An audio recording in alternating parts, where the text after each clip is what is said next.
আন্তর্জাতিক অপরাধ ট্রাইব্যুনালে শেখ হাসিনা সহ 7 জনের বিরুদ্ধে গুমের অভিযোগ দায়ের করেছেন বিএনপির স্থায়ী কমিটির সদস্য সালাউদ্দিন আহমেদ। মঙ্গলবার বেলা 11টার দিকে ট্রাইব্যুনালের চিফ প্রসিকিউটর মোহাম্মদ তাজুল ইসলামের কাছে অভিযোগ জমা দেন তিনি।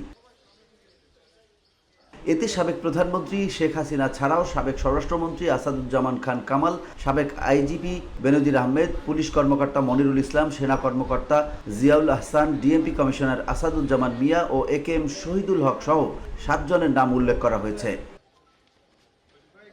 অভিযোগ জমা দিয়ে সালাউদ্দিন আহমেদ সাংবাদিকদের বলেন, গুম খুনের বিষয়ে আন্তর্জাতিক অপরাধ ট্রাইব্যুনালে মামলা দায়ের করা হবে, তবে এখনও এ ব্যাপারে দৃশ্যমান কোনো কার্যক্রম দেখা যায়নি।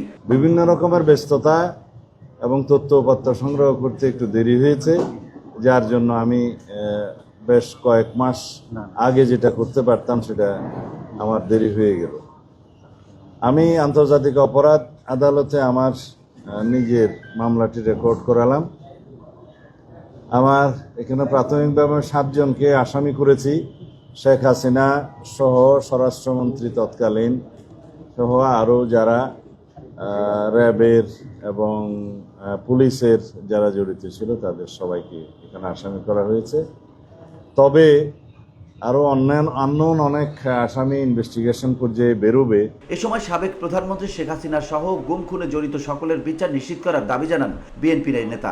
আর আন্তর্জাতিক অপরাধ ট্রাইব্যুনালের কার্যক্রম যাতে সুচারুরূপে সম্পন্ন হয় সেজন্য সরকারকে আহ্বান করব যাতে লজিস্টিক সাপোর্ট, ইনভেস্টিগেশন টিম বাড়ানো, প্রসিকিউশন টিম বাড়ানো সহ যত রকমের সহায়তা প্রয়োজন সরকার যেন করে।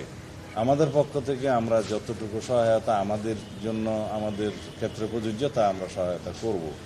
তবে বিচার বিভাগ স্বাধীন এবং স্বাধীন বিচার বিভাগের মধ্য দিয়ে আমরা আশা করি এই বিচারিক প্রক্রিয়া চালু থাকবে এবং আন্তর্জাতিক মহল আর দেশের অভ্যন্তরে সবাই যেন এটা দেখতে পায় যে একটা সুবিচার নিশ্চিত হচ্ছে, এখানে কোনো পক্ষপাত করা হচ্ছে না। এটা আমাদের খেয়াল রাখতে হবে।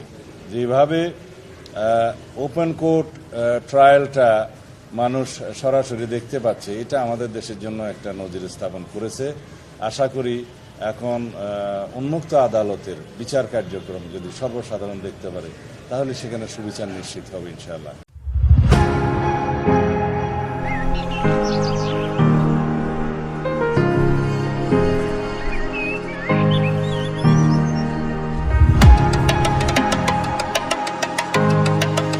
গুমের ঘটনায় এখন পর্যন্ত যারা গ্রেপ্তার হয়েছেন তাদের সাজা এবং যারা পালিয়ে গেছেন তাদের কমিশনকে খুঁজে বের করার অনুরোধ জানিয়ে তিনি বলেন, সাবেক সেনা কর্মকর্তা জিয়াউল হাসান সহ যারা গুমের সঙ্গে জড়িত তাদের আইনের আওতায় আনতে হবে। এই সরকারের দায়িত্ব সবাইকে আইনের আওতায় আনা, সেই সঙ্গে দেশ থেকে গুম খুনের সংস্কৃতি চিরদিনের জন্য বন্ধ করতে হবে। দৃষ্টান্ত স্থাপন করতে হবে যে বাংলাদেশের ভবিষ্যৎ আমরা। VOD Bangla news desk.